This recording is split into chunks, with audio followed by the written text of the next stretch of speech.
All right, welcome to Let's Chat, tonight's episode here on the Around the Ballpark podcast. As always, Mike Redman, myself, and Darren Redman is with me, and we're going to just take the next 10 minutes or so. We're going to talk about the infamous Astrodome. When you think of iconic Major League Baseball stadiums, you know, it may not be the one that comes right to your head right off the bat, but it is up there in that top five upper echelons in terms of significance and all that stuff. So, Darren, first and foremost, right off the bat, like when you hear Astrodome, what comes to mind first? Like, what's your the first word that comes out of your mouth when you think that? One of the stadiums I would have loved to have gone to and never got the chance to. It was everything growing up, right? It was the advent of AstroTurf. It was this mythical place, you know, that you just heard about, that playing ball indoors. You mean it doesn't matter what the rain? I mean, you loved it. I mean, it was so like space and NASA. You're a certain age. It was everything. The Astrodome, great stuff. Yeah, it was.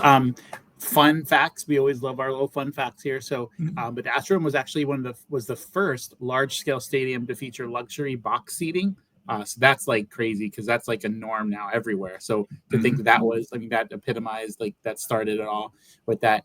They had movable stands. So they had like these motorized rollers, and they could accommodate not just professional baseball, but football, rodeos, even concerts, all that kind of stuff. But of course, mentioned like the AstroTurf. You see a lot of that now in like a lot of our churches down here, they have these like really fancy playgrounds, and they'll use the AstroTurf on the ground, and it's very, very expensive, of course. But yeah, so the AstroTurf was a thing, and I think it was the first artificial turf ever created for sports, I believe. So that was pretty cool. Some fun. Let me go over a couple of these. I'm just going to name some of these historic events that happened, and then afterwards, want to just comment on any that kind of stood out to you. So. Historic events that happened there. So 1973, before my time, they had the Battle of the Sexes tennis match where Billie Jean King defeated Bobby Riggs. Yep. Selena's last concert. There you go. 1995 Republican National Convention happened there in 92. It's actually used in 2005 for a shelter for Hurricane Katrina. Then, of course, the stadium itself closed in 2009. Baseball moments, though, the first big one, of course, 1968. They had the first time the All-Star game was held there. It was actually a 1-0 final with Willie Mays scoring the run. But then, of course, Darren, this is where I'll have you jump in here. The 1986 NLCS Game 6, the only DVD I watch in that series pretty much at least once every 6 months. But in terms of that series, the Astros 16-inning marathon with the Mets. So just take it from there. Just any recollection of that particular game, because it gets lost in the shuffle. Sometimes they think the Game 6, World Series Game 6, but that game was infamous as well. I'm going to digress just a little bit. You mentioned the 1968 All-Star game, right? At the Astrodome. Fun fact: last All-Star game Mickey Mantle ever played in. Really? Okay. Yes. Didn't know. He got up as a pinch hitter. Who struck him out? Not me. Tom Seaver. And how great is that? How great is that? A fun fact? That should be like on every the Trivia Pursuit like sports edition. That should be like the first question. That's wow. I would have never guessed. Okay. And then I'm going to give you a bonus after I talk 86 World Series. So the 86 World Series. The playoffs, rather, at the Astrodome. You know, that place was horrible. We knew we would lose to Mike Scott. And then I remember getting on the bus, because I had Billy Joel tickets that night from Madison Square Garden. I'm going to my girlfriend's at the time. And we're taking the bus to see her. Then we got to take the bus, take the train into the city. And the Mets are losing 3-0 in the ninth inning. I get to her house. I find out it's 3-3. I don't know how. Well, and then... long story short, we get all the way to Madison Square Garden. The game is supposed to start. I mean, the concert's supposed to start. It's not starting yet. It's 14th inning, 15th inning, 6th. Mets finally go ahead again. And then they're holding on by their teeth. And I'm sitting in Madison Square Garden when the Mets finally won, and the place goes crazy.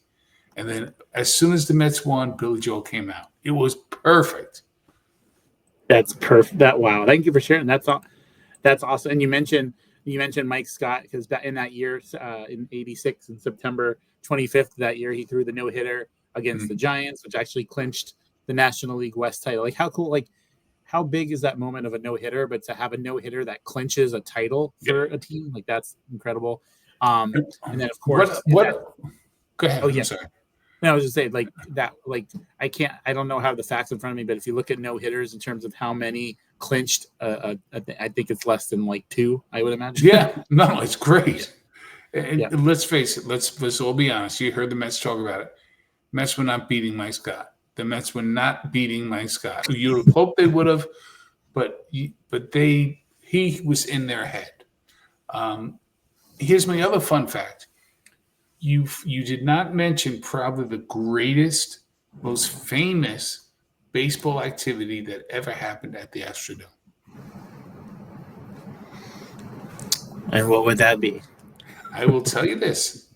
You'll know it when I say it. You ready, kids? Bad News Bears and Breaking Training. The second Bad News Bears movie takes place where?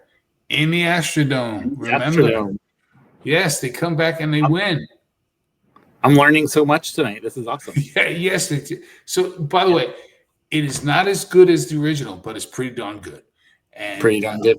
Yeah, it's pretty darn good. They actually win the game with a big comeback in the Astrodome.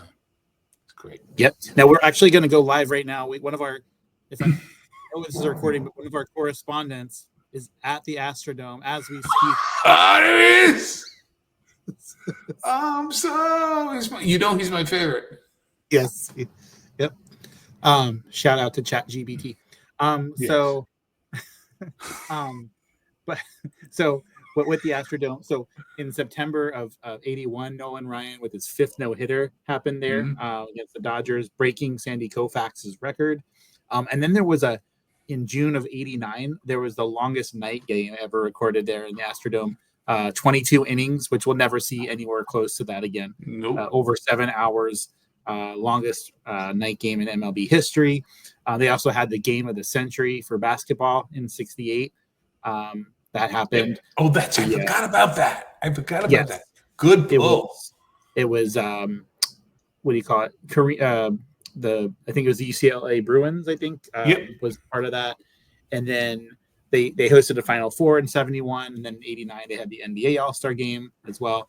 And then they had the boxing, Muhammad Ali, Cleveland Williams happened there. WrestleMania 17, which is actually considered the best WrestleMania of all time. Really? Why? That was a big. The Hulk Hogan versus The Rock, which was icon versus icon. So it was like you can't really beat that. So, 100%. But and so of course the Astros still right now as we speak, as of the date of this recording, they're killing it in the AL West right now. It looks like they're going to have another successful postseason run. But I would have loved to got the opportunity to check out the Astrodome. I just really wanted to just share a little bit about that and how visually you definitely check out some photos of it. It's it kind of looks one way from the outside, but I'm sure I've picked it into some baseball games before. I've played on Xbox and stuff. It's always fun where you can pick some of the old stadiums and play games in there and whatnot. So, but Darren, final thoughts on the Astrodome, and then we will spin our wheel to find out what we're going to be chatting about in our Let's Chat episode next week. But before we do, Darren, final thoughts on the Astrodome. Another fun fact. Did you know when the Astrodome first opened, it was a grass field? It was. Yep. I did not know this either. Okay. Yeah, the grass started dying. Yeah. So, I just know that because I'm very nerdy. Very nerdy. Okay, that's okay. So it is that time, folks. So we're going to the end of each episode. We are going to share or spin that wheel. So for next week's episode, we are going to pick one of the top events in professional sports. So you'll see here on this screen, there's quite a few choices. So we're going to just kind of dissect what that means. So we're going to go ahead and click that or spin that wheel. Find out what Cricket. Come on, Cricket. Come on, I want Cricket. Oh, Okay. wrestling? No. Okay, Cup. love this. Okay. Let's talk World Cup. I'm ready. All right, I'm down for that. That'll be fun. So yeah, we're going to talk about the World Cup next week. So make sure you are here for that episode, and it will be coming out on a Monday. So the day after that you're watching that episode, it'll be out the next morning, as this video will be released tomorrow. I love this. This is so much fun. So much fun. So thank you, Darren, for hopping on and oops, don't want to hit that button. That would be bad. Gonna stop sharing here. I almost hit the exit to the video. That would have been sad. But Darren, thanks so much for chatting with me, and those that definitely check out this, recommend this video. I know I have several friends that are big Astro fans, so I'm going to make sure they get to see this. But thanks so much for being a part of this episode of our Let's Chat series. And until our very next episode, we will see you around the ballpark.